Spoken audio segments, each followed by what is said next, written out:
গ্রাম থেকে সামান্য শাক পাতাও যদি আমার জন্য নিয়ে আসে তাও আমি অনেক খুশি, কারণ এগুলো হলো অমৃত। শাশুড়ি মা এসেছে গ্রাম থেকে আর আমার জন্য বস্তা ভরে অনেক কিছু নিয়ে এসেছে।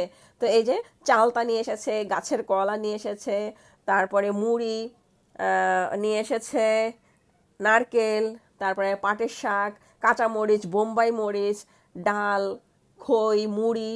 তারপরে যেহেতু মা ঢাকার চাল খেতে পারে না, মানে ঢাকার চালের ভাত খেতে পারে না, তাই গ্রাম থেকে নিজেই চাল নিয়ে এসেছে। তো অনেক কিছু নিয়ে এসেছে, আমরা, তারপরে হচ্ছে আরও অনেক অনেক কিছু নিয়ে এসেছে। আর এগুলো হচ্ছে গ্রামের একদম খাঁটি খাবার।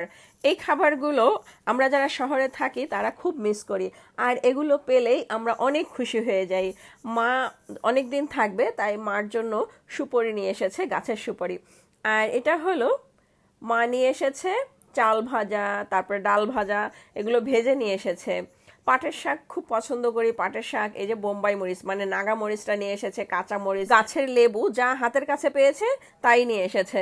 মানে মায়ের হাতের জিনিসগুলো অনেক বেশি ভালো হয়, তো মা খুব যত্ন করে। এই যে কাঁঠালের বিচিও নিয়ে এসেছে, কারণ আমার বাসায় অত কাঁঠাল খাওয়া হয় না, কিন্তু কাঁঠালের বিচিটা খাওয়া হয়। তো মাকে বলেছি যে মা কাঁঠালের বিচি নিয়ে আসেন, তো এই যে কাঁঠালের বিচি নিয়ে এসেছে, খই নিয়ে এসেছে, মুড়ি নিয়ে এসেছে।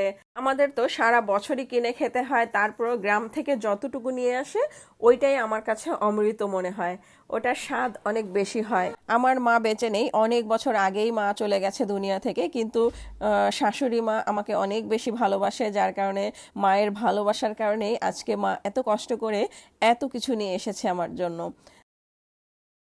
মা এত বেশি ভালোবাসে, যার কারণে এত কষ্ট করে এত দূর থেকে আমার জন্য এত কিছু বহন করে নিয়ে এসেছে। তো এটাই শান্তি, এটাই আপনাদের সঙ্গে শেয়ার করলাম।